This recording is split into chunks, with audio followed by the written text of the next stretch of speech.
Imagine a landlocked superpower at the heart of Europe, a mosaic of languages, cultures, and religions. A realm where German, Hungarian, Czech, Slovak, Croatian, Italian, Polish, Romanian, and Ukrainian voices echoed in bustling cities and sleepy villages alike.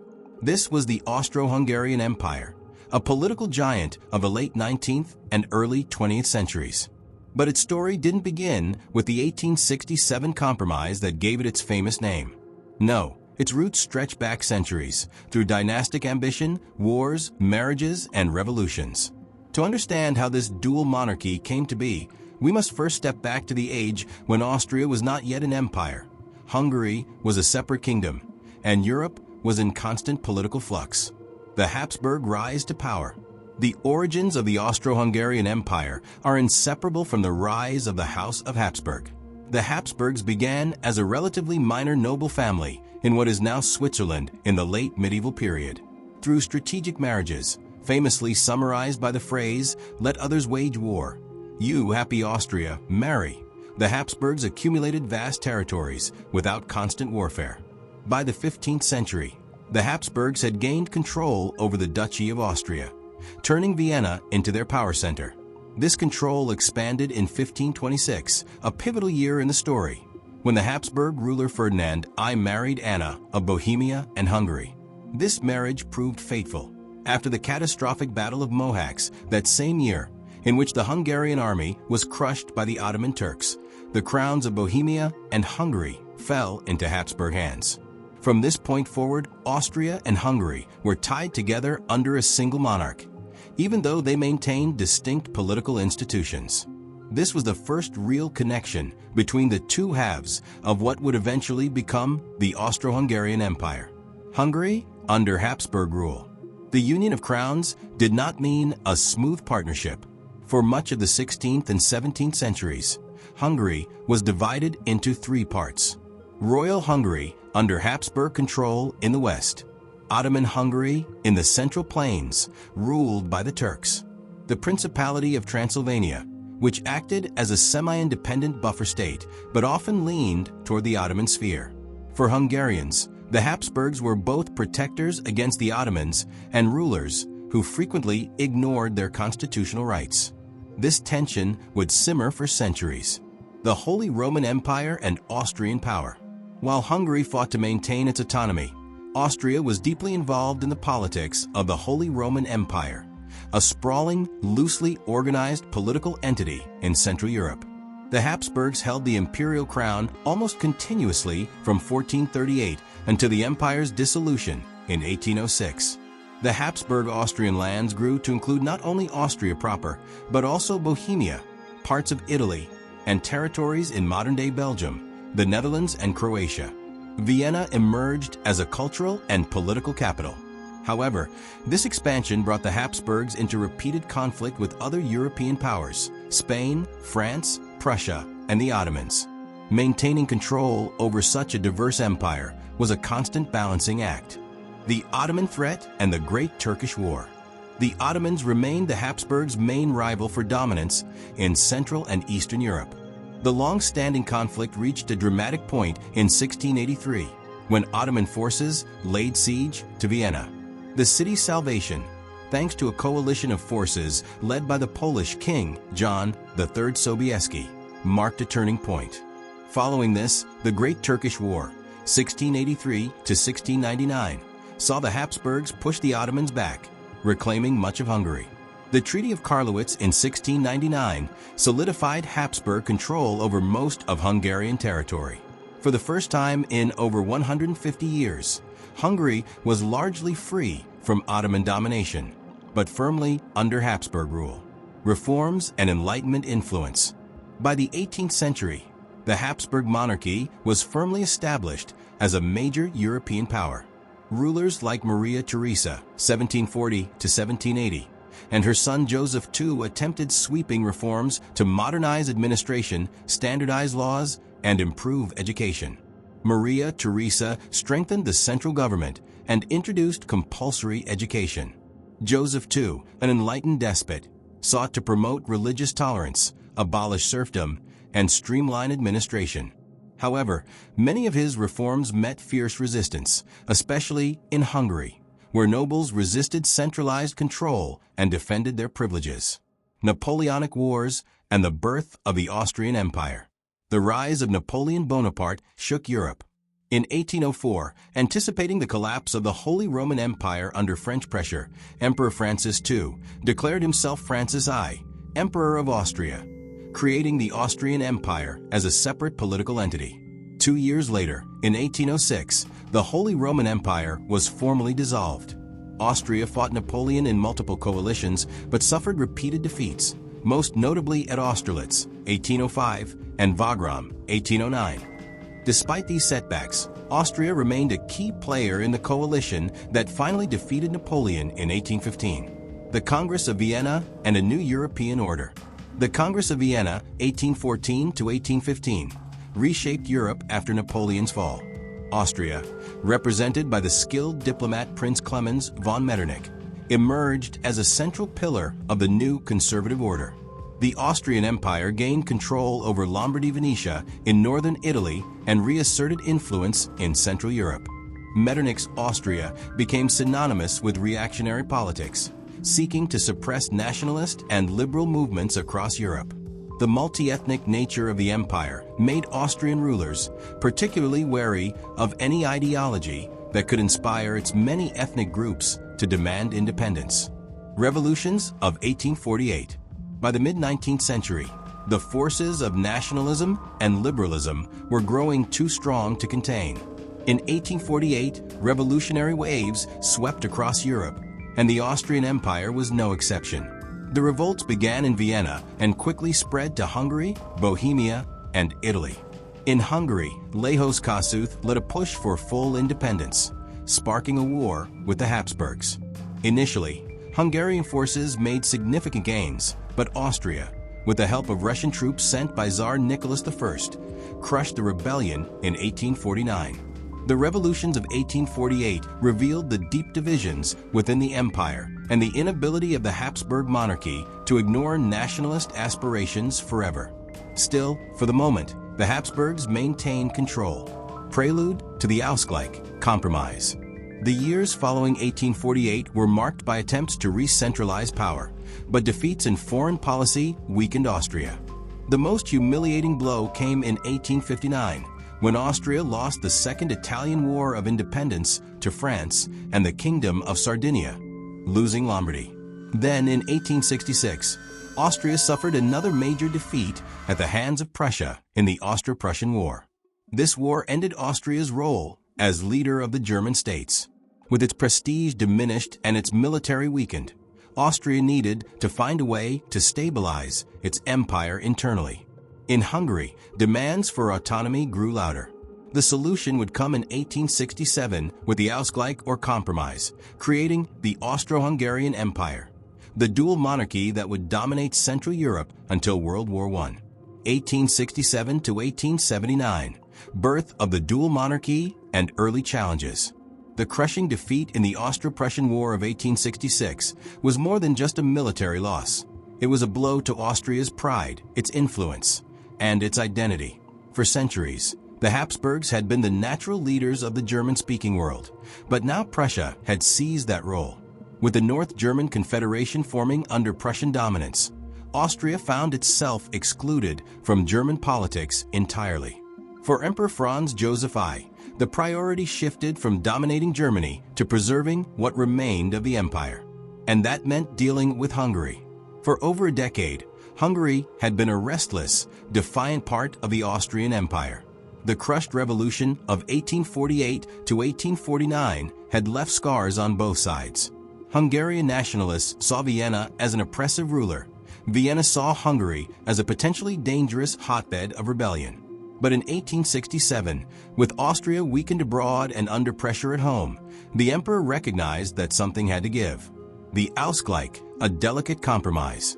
In early 1867, negotiations began in earnest between representatives of the Austrian crown and Hungarian leaders, notably Ferenc Deák, known as the wise man of the nation. The result was the Ausgleich, literally compromise. It was an unprecedented political arrangement. Austria and Hungary would become two separate states under one monarch, sharing certain institutions, but governing themselves in almost all domestic matters. Under this agreement, Franz Joseph would be Emperor of Austria and King of Hungary, two titles, two crowns, but one head. The empire's structure was redefined as a dual monarchy. Each half had its own parliament and government, managing internal affairs independently. They shared only three key ministries: foreign affairs, war, and finance for common expenses. Revenues were divided according to a fixed quota, initially 70% from Austria and 30% from Hungary. It was a marriage of necessity, not romance. Austria got Hungarian loyalty and resources. Hungary got recognition, autonomy, and a seat at the table of imperial power. The empire's two faces. The new arrangement created two political capitals, Vienna for the Austrian half and Budapest for the Hungarian half. Each was responsible for its own administration, legal system, and even tariffs on goods crossing their internal border. Culturally, this meant the empire became even more of a patchwork. In the Austrian half, officially called Cisleithania, Germans, Czechs, Poles, Italians, Croats, Slovenes, and Ruthenians lived under the same government. In the Hungarian half, Transleithania, Hungarians ruled over Slovaks, Romanians, Serbs, Croats, and others. Ironically, while Hungary had gained autonomy from Austria, it often refused to grant the same freedoms to its own minority populations. Economic revitalization. The late 1860s and early 1870s saw an economic boom in the new Austro-Hungarian Empire. Railways expanded rapidly, connecting Vienna, Budapest, Prague, and the ports of Trieste and Fiume. Industry flourished in Bohemia. Agriculture thrived in the Hungarian plains, and trade increased both internally and with foreign markets. Budapest, in particular, underwent a transformation. The twin cities of Buda and Pest, separated by the Danube, were unified in 1873 to create a vibrant capital that rivaled Vienna in beauty and ambition. Bridges, boulevards, and grand public buildings were constructed in a rush of modernization. Foreign policy, a tentative repositioning. In foreign affairs, the empire faced the challenge of redefining its place in Europe after the loss of leadership in Germany. The one constant was rivalry with the Ottoman Empire in the Balkans. The decline of Ottoman power offered opportunities, but also dangers for Austria-Hungary, as Slavic nationalism began to rise in the region. Franz Joseph, ever cautious, avoided major wars in the first decade after 1867. Instead, his diplomats worked to maintain a balance between Russia, Prussia, and Britain while quietly expanding influence in southeastern Europe. The crisis of 1873. Prosperity was interrupted by the Panic of 1873, part of a wider international economic crisis. The crash began in Vienna's stock market and spread rapidly. Banks failed, businesses closed, and unemployment rose. The optimism of the early dual monarchy years faded, replaced by political friction and public dissatisfaction. In Hungary, the economic downturn fueled resentment toward Vienna, with some radicals arguing the Ausgleich had been a mistake. In Austria, nationalist movements, especially among Czechs and South Slavs, pressed harder for recognition, seeing Hungary's autonomy as a precedent. Internal political strains. The dual monarchy's greatest strength, its flexibility in balancing two major nationalities, was also its greatest weakness. Every decision about common policy required negotiation between Austrian and Hungarian governments. Even military funding became a battleground, as Hungary insisted on maintaining its own traditions and language within the army. Franz Joseph, a man of rigid habits and deep sense of duty, struggled to adapt to the constant political bargaining. He viewed the Ausgleich as a necessary evil, but one he could manage with patience and discipline.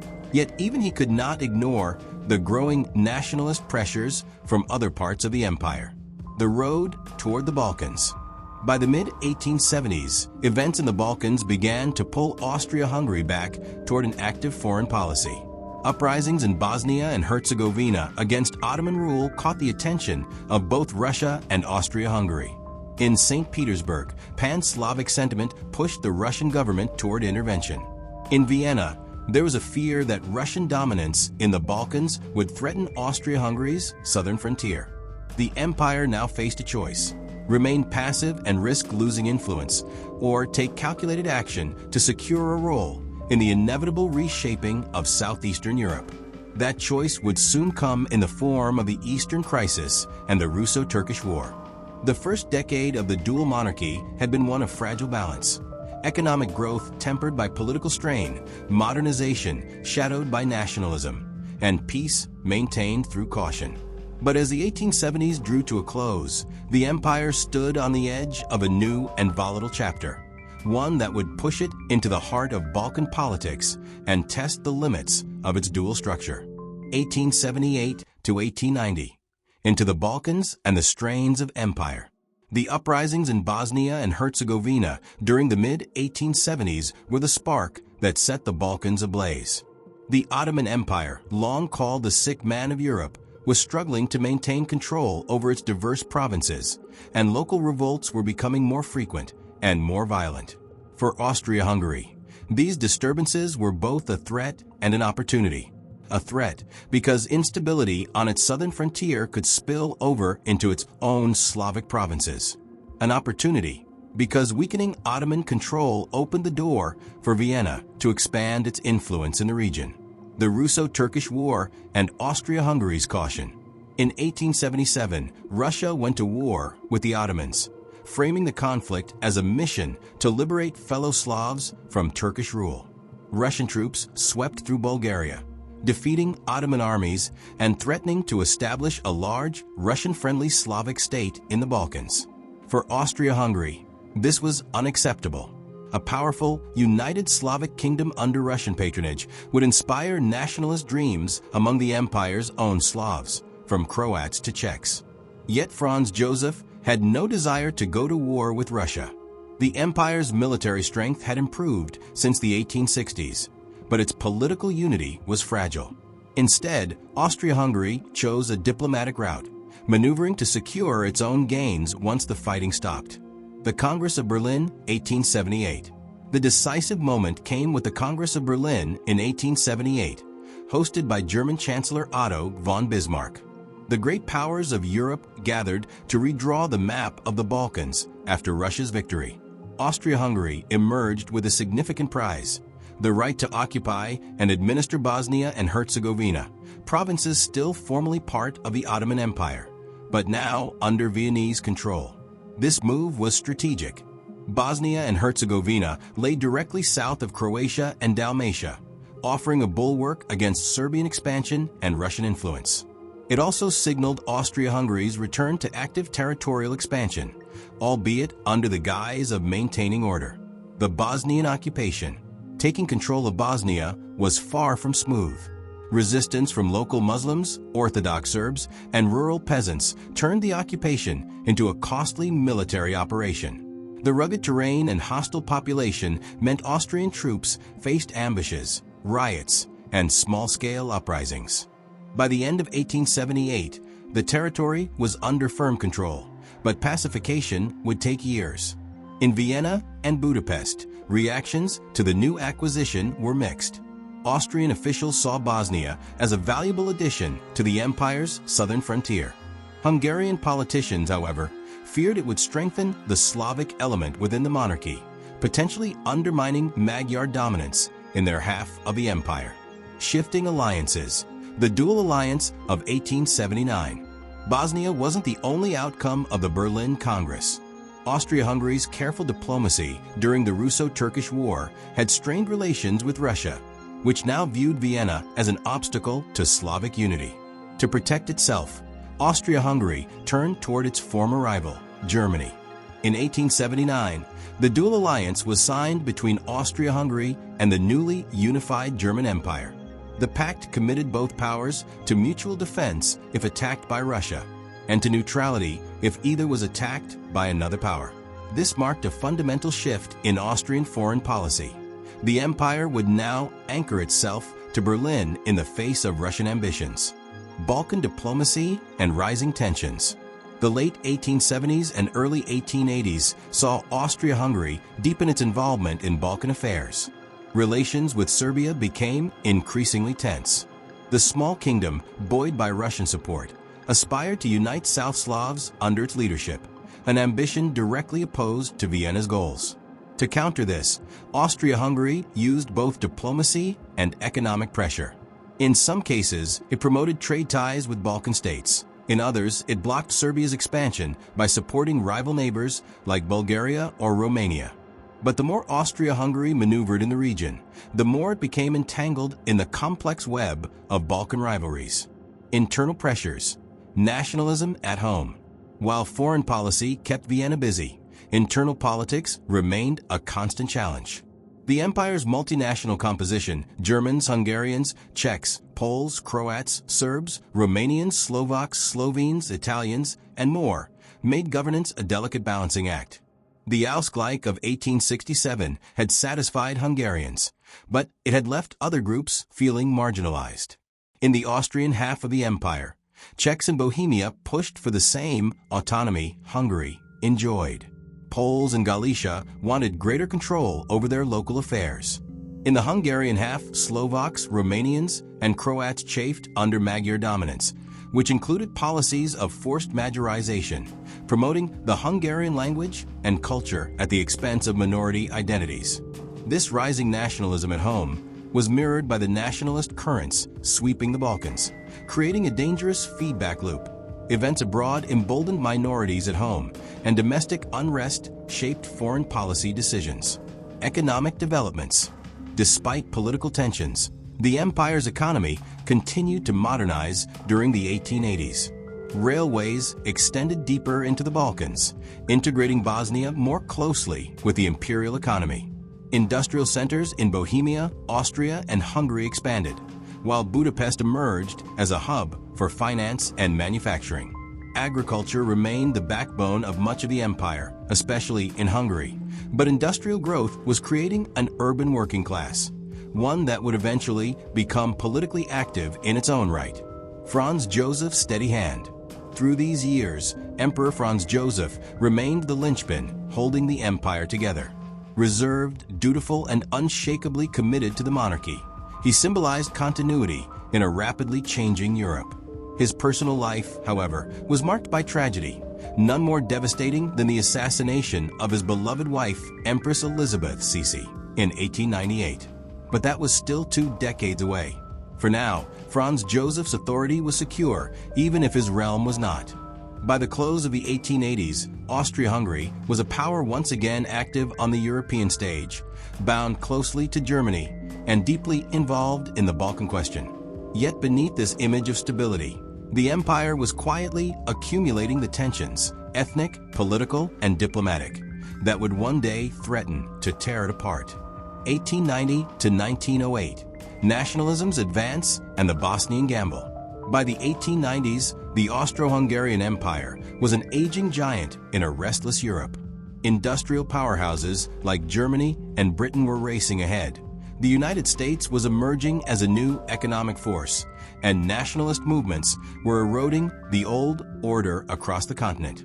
For Vienna and Budapest, the challenge was to modernize without losing control, to adapt without dismantling the delicate balance the dual monarchy relied upon.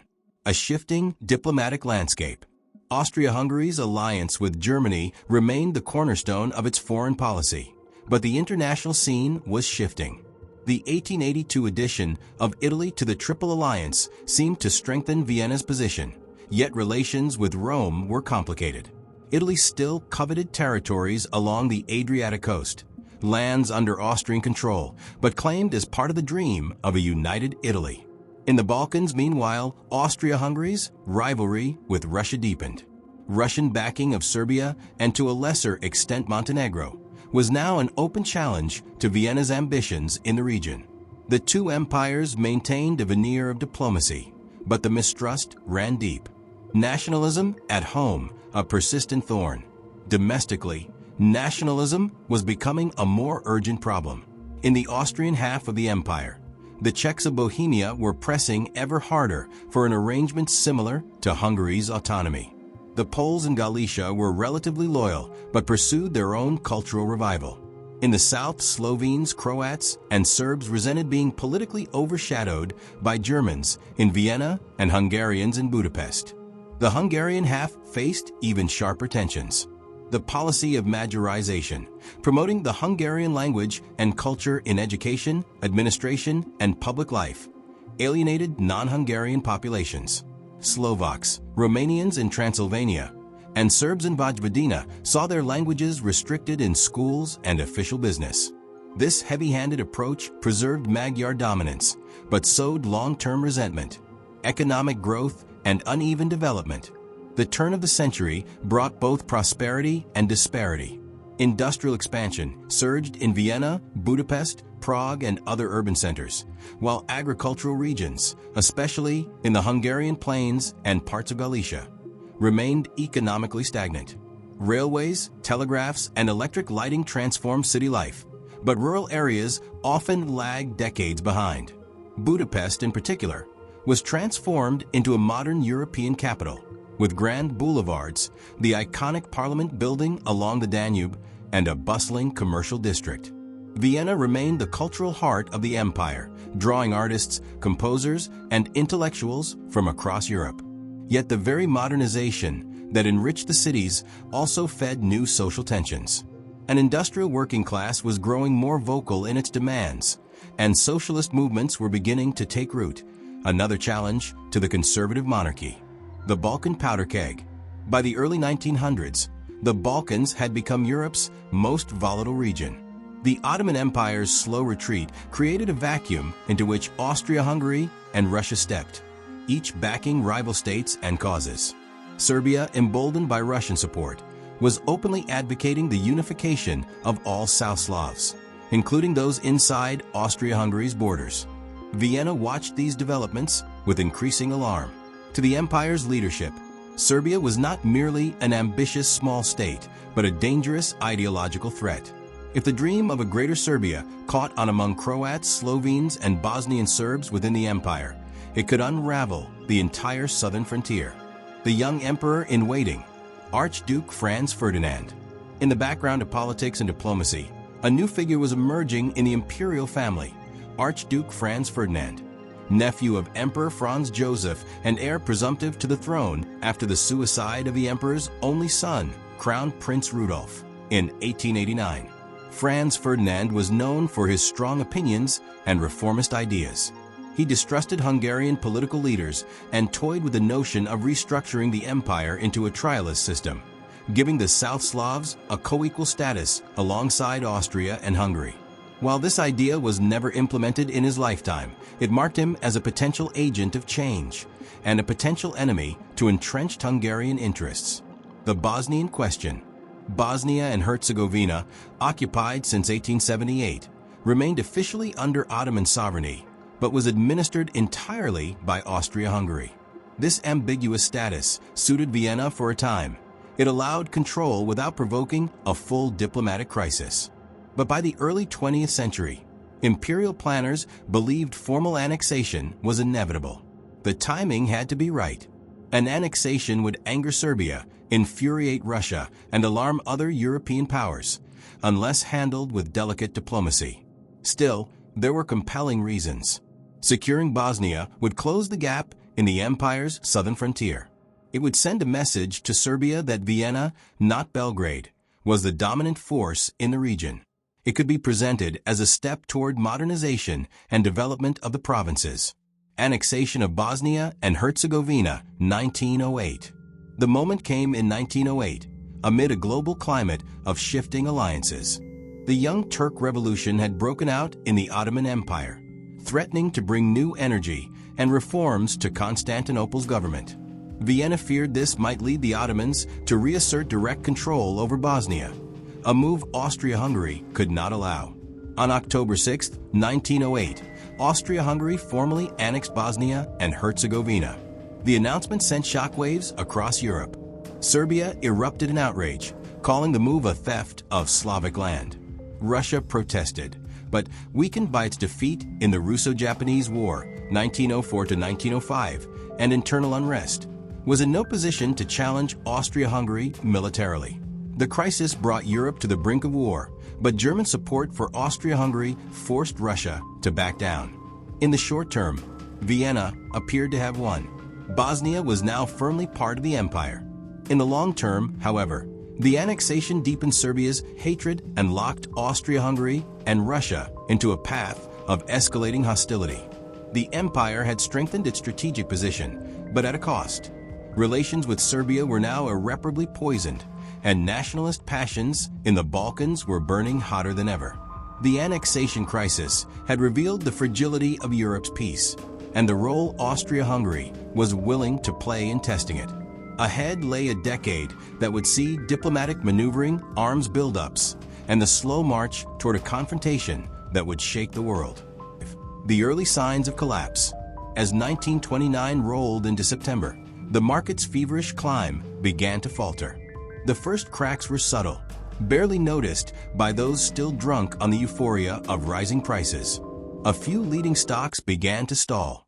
Small dips appeared, only to be brushed off by the optimists as healthy corrections. But for the seasoned few, it was the sound of distant thunder. Banks, sensing a change in the wind, quietly started calling in loans. Investors, especially those heavily reliant on margin, felt the pressure. Many were forced to sell just to stay afloat, adding more weight to an already trembling market. The lessons were harsh but clear. Unregulated financial speculation, unchecked corporate greed, and political inaction in times of crisis could lead to disaster. The 1929 crash left behind scars, economic, political, and emotional, that shaped policy and society for decades.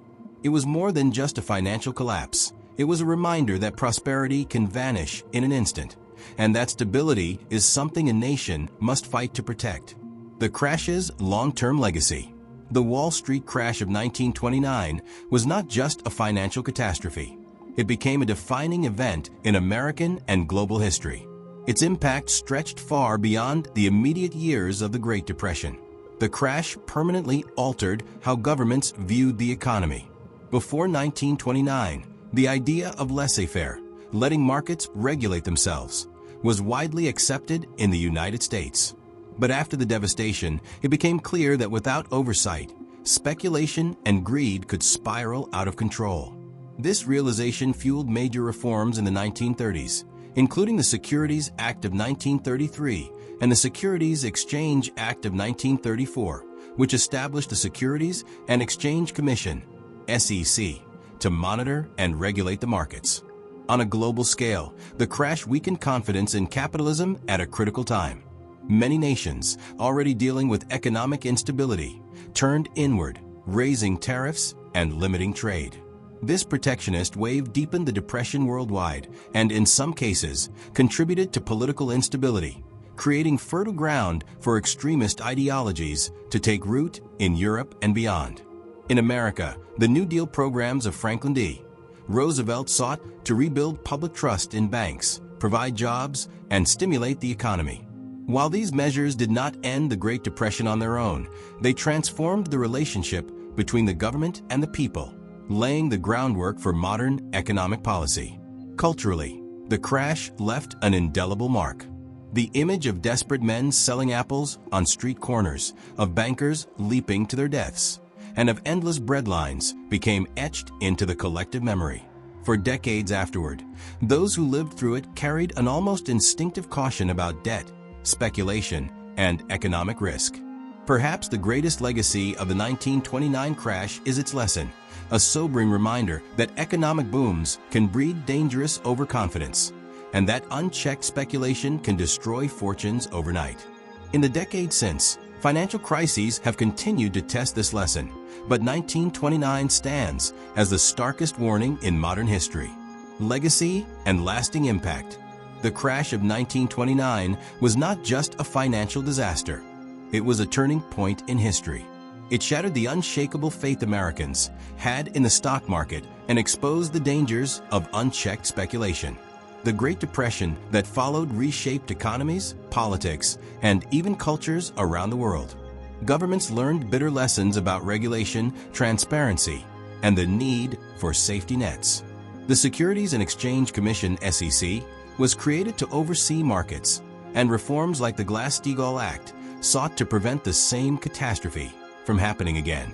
But perhaps the greatest lesson was psychological. The crash showed that wealth built on speculation can vanish overnight, and that collective optimism, when left unchecked, can become collective panic. Even today, echoes of 1929 are felt whenever markets tumble. Every crash since has been measured against that dark autumn, and every investor who hears the words Black Tuesday is reminded of just how fragile prosperity can be. The story of a 1929 stock market crash is more than just numbers on a chart. It's a story about human ambition, fear, and the fine line between success and ruin. It teaches us that while history never repeats itself exactly, it often rhymes. So next time the market seems unstoppable, remember the lessons of 1929, because the higher we climb without caution, the harder we fall.